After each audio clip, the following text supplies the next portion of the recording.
Bismillahirrahmanirrahim. Assalamu alaikum. You are listening to Mrs. Azeem Khan, and I make online video lectures on computer science.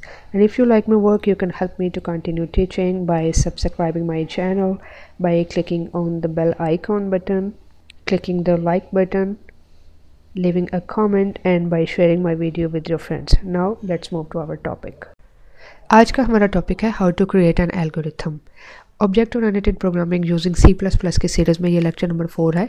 अगर आपने previous lecture miss कर दिए हैं तो I would suggest you कि आप उन लेक्चर्स को पहले देख लें, क्योंकि उन लेक्चर्स में हमने एल्गोरिथम की डेफिनेशंस, एडवांटेजेस एंड एग्जांपल्स को डिटेल में स्टडी किया है।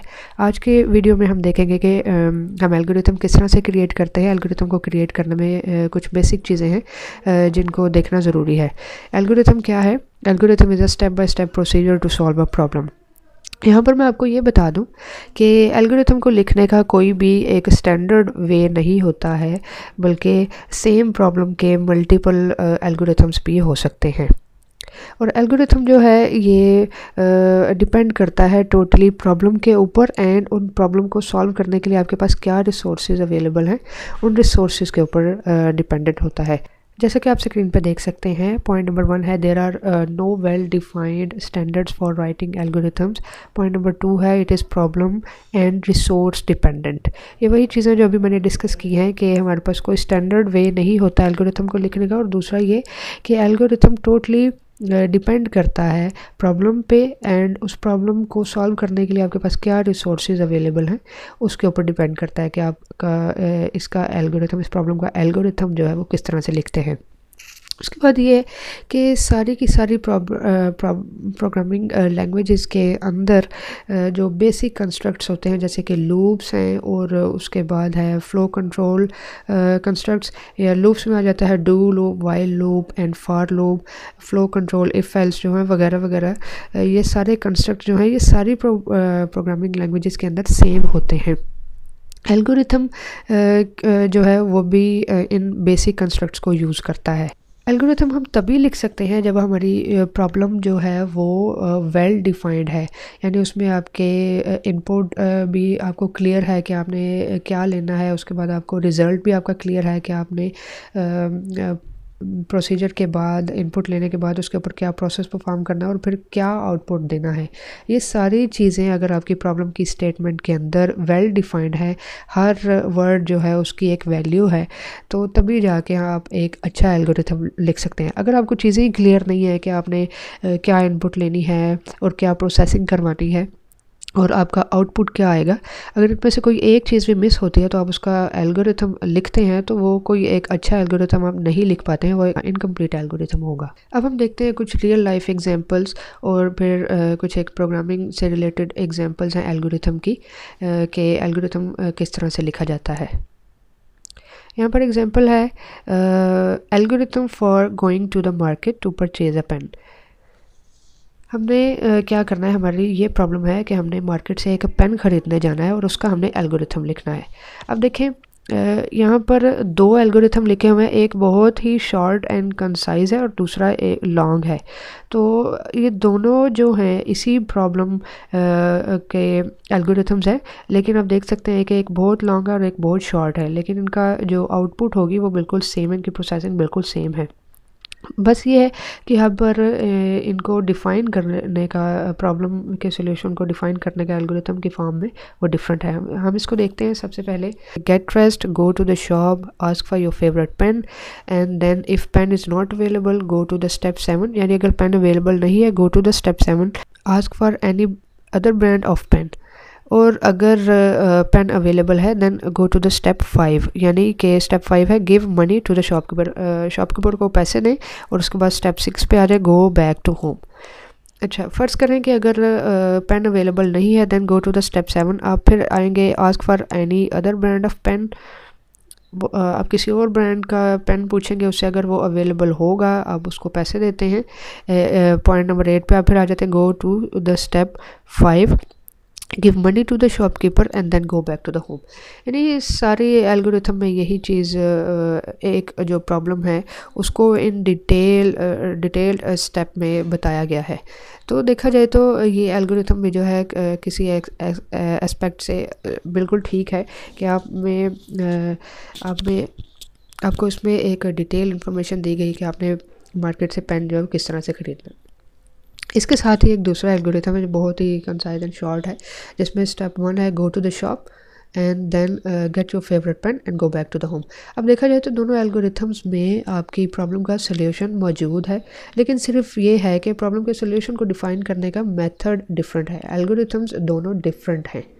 एक में डिटेल्ड आपको डिस्क्राइब किया गया कि आपने किस तरह से पेन ख़रीदना है, और दूसरे में सिर्फ शॉर्ट्स ब्रीफिंग दी गई है कि आपने किस तरह से पेन को ख़रीदना है। लेकिन दोनों में आपका सॉल्यूशन मौजूद है। दोनों एल्गोरिथम्स में आपका जो टास्क है वो परफॉर्म हो रहा है।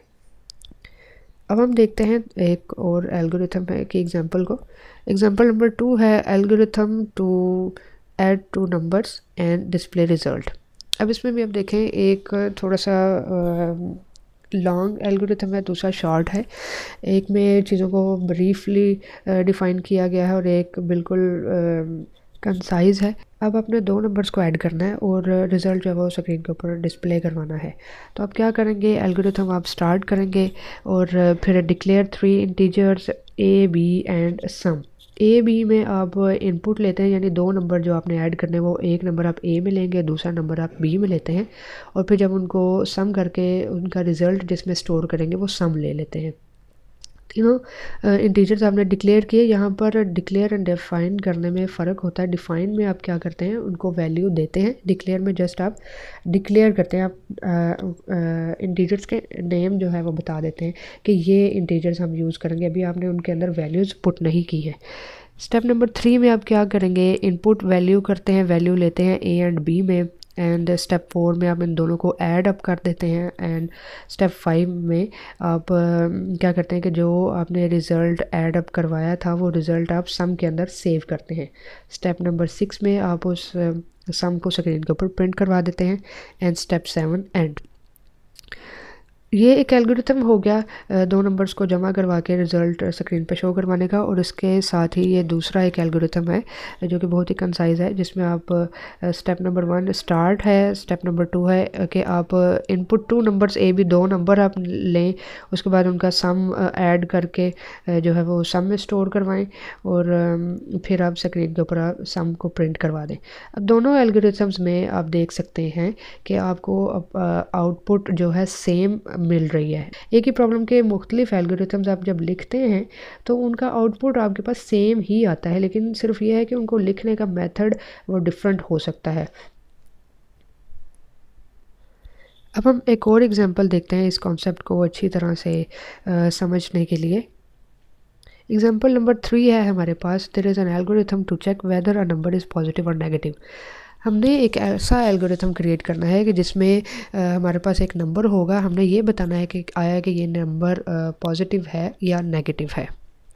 तो सबसे पहले ये पहला एल्गोरिथम हम देखते हैं इसी प्रॉब्लम का जो है वो सबसे पहले ये है कि आपने स्टेप 1 में स्टार्ट लिया, स्टेप 2 में आप प्रिंट करवाते हैं गिव एनी नंबर, यानी स्क्रीन के ऊपर आपके पास आएगा गिव एनी नंबर, और फिर आप कोई नंबर एंटर करते हैं। स्टेप 3 में आप उस नंबर को इनपुट ले रहे हैं, स्टेप 4 में आप उसको रीड कर रहे हैं, यानी कि कोई आपके पास कोई वेरिएबल होगा जिसके अंदर आप वो नंबर जो यूज़र एंटर करता है उसको स्टोर कर लेता है। स्टेप 5 में आप चेक करते हैं कि अगर नंबर 0 है, 0 के इक्वल है, तो आप प्रिंट करवा दें यू एंटर्ड 0। और स्टेप 7 में आप देखें कि अगर नंबर ग्रेटर दैन 0 है तो नंबर पॉजिटिव है। स्टेप 9 में आप आ जाएँ, नंबर अगर 0 से छोटा है तो नंबर इट मीन्स का नंबर नेगेटिव है, and then step 11 is end. इसमें अगर आप इस एल्गोरिथम को किसी लैंग्वेज के अंदर कन्वर्ट करते हैं तो आप देख सकते हैं कि हर स्टेप बड़े अच्छे तरीके से डिफ़ाइन किया गया है। आप इजीली इन स्टेप्स को किसी प्रोग्रामिंग लैंग्वेज के अंदर कन्वर्ट करके तो आप अपनी इनपुट आउटपुट जो है वो देख सकते हैं। इसके साथ ही एक और एल्गोरिथम है सेम प्रॉब्लम का, जिसमें है कि input a number from the user. इसमें यह है कि जस्ट एक्सप्लेनेशन दी गई है, डिटेल में सब स्टेप्स को नहीं एक्सप्लेन किया गया है। स्टेप 1 है input a number from the user, step 2 है if number is less than 0 then it is negative, and if number is greater than 0 then number is positive. And अगर नंबर इक्वल टू 0 है तो it means कि वो zero number है। यानी इसमें कोई स्टेप्स पे आपको डिफ़ाइन नहीं किया गया कि अगर आप इसको किसी प्रोग्रामिंग लैंग्वेज के अंदर करते हैं तो आपको लॉजिक जो है वो खुद से क्रिएट करना, यानी सिंटैक्स आपको खुद से क्रिएट करना है, स्टेप्स आपको खुद से बताने हैं। यह है कि सिर्फ एक लॉजिक इसमें बताई गई है कि आप किस तरह से अपनी प्रॉब्लम को सॉल्व कर सकते हैं, आप किस तरह से एक नंबर का पता कर सकते हैं कि वो पॉजिटिव है, नेगेटिव है या फिर वो ज़ीरो है, लेकिन ये है कि स्टेप्स में नहीं बताया गया है। तो जब ये एल्गोरिथम आप किसी प्रोग्रामर को देंगे तो वो अपने लैंग्वेज, जो भी जिस लैंग्वेज के ऊपर इस प्रोग्राम को क्रिएट करेगा एल्गोरिथम को यूज़ करते हुए, तो उसे वो खुद से सारी चीज़ें जो हैं डिज़ाइन करनी है। सिर्फ इस एल्गोरिथम में लॉजिक बताई गई है, जबकि ये जो फर्स्ट एल्गोरिथम है इसी प्रॉब्लम का, उसमें हर स्टेप जो है वो क्लियर है कि आपने सबसे पहले स्क्रीन के ऊपर क्या प्रिंट करवाना है, फिर आपने इनपुट लेनी है और फिर आपने इफ़ एल्स स्ट्रक्चर को यूज़ करना है ये डिसाइड करने के लिए कि नंबर पॉजिटिव है, नेगेटिव है या फिर ज़ीरो है। यहाँ पर हमने 3 एग्जांपल्स देखी हैं। एक रियल लाइफ एग्जांपल देखी, उसके बाद हमने देखा कि 2 नंबर्स को ऐड करके उसका रिज़ल्ट स्क्रीन के ऊपर प्रिंट करवाना है, और थर्ड में हमने ये देखा था कि आया कि एक नंबर पॉजिटिव है या नेगेटिव है, उस प्रॉब्लम का हमने एल्गोरिथम क्रिएट करना था।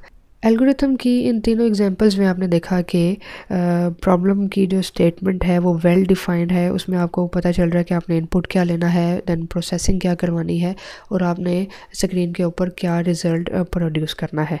तो लेकिन ये है कि एक एग्जांपल के हमने देखा कि मुख्तलिफ एल्गोरिथम्स भी क्रिएट किए जा सकते हैं। एक ही प्रॉब्लम के मुख्तलिफ एल्गोरिथम्स हो सकते हैं, लेकिन उनकी आउटपुट जो है वो सेम होता है। इससे ये ज़ाहिर होता है कि एल्गोरिथम लिखने का कोई भी स्टैंडर्ड वे नहीं है। एल्गोरिथम को इंग्लिश वर्ड्स यूज़ करते हुए हम किसी भी तरह से लिख सकते हैं, लेकिन यह है कि उसका आउटपुट जो है वो, आपका रिज़ल्ट जो है वो सेम होना चाहिए तमाम एल्गोरिथम्स का। एक ही प्रॉब्लम के अगर हम मल्टीपल एल्गोरिथम्स लिखते हैं तो उनकी जो आउटपुट है वो सेम आनी चाहिए। Now let's take an overview of our today's lecture. आज के लेक्चर में हमने प्रॉब्लम को क्रिएट करने की कुछ बेसिक चीज़ें देखी हैं, जिसमें हमने 3 एग्जांपल्स को इन डिटेल डिस्कस किया है। फर्स्ट एग्जांपल थी कि जिसमें आपने किसी दुकान से पेन को परचेज़ करना है, उसका हमने एल्गोरिथम लिखा। उसके बाद हमने देखा कि 2 नंबर्स लेके आपने उनका जो सम है वो स्क्रीन के ऊपर प्रिंट करवाना है, उसका एल्गोरिथम देखा। एंड थर्ड हमने एल्गोरिथम देखा है कि एक नंबर है आपके पास, उसको आपने चेक करना आया कि ये पॉजिटिव है, नेगेटिव है या फिर ज़ीरो है। आई होप अब आपको ये चीज़ क्लियर हो गई होगी कि आप एल्गोरिथम किस तरह से लिख सकते हैं। एल्गोरिथम को लिखने का कोई भी स्टैंडर्ड वे नहीं है। जस्ट आपने एक बात माइंड में रखनी है, वो ये है कि जब भी आप कोई एल्गोरिथम लिखते हैं किसी प्रॉब्लम का, तो एक प्रॉब्लम के एल्गोरिथम मल्टीपल हो सकते हैं, लेकिन उनकी आउटपुट जो है वो सेम होती है। एक ही प्रॉब्लम के जब मल्टीपल एल्गोरिथम्स होते हैं, देन आप उनमें से डिसाइड करते हैं कि कौन सा एल्गोरिथम आपके सॉल्यूशन के तौर पे आपके लिए बेस्ट है। वो 2 मेन फैक्टर हैं, एक है टाइम फैक्टर और दूसरा है स्पेस फैक्टर। इन दोनों के ज़रिए से हमें पता चलता है कि मल्टीपल एल्गोरिथम्स में से हम कौन सा एल्गोरिथम चूज़ करते हैं, कौन सा एल्गोरिथम बेस्ट होगा हमारे सॉल्यूशन के लिए। आज के लेक्चर में हमने देखा कि हम एल्गोरिथम को किस तरह से क्रिएट करते हैं। अगर इस कॉन्सेप्ट से रिलेटेड अगर आपकी कोई क्यूरी है, कोई क्वेश्चन है, you can ask me your questions by leaving the comment. See you in the next lecture. अल्लाह हाफिज़, जज़ाकल्लाह।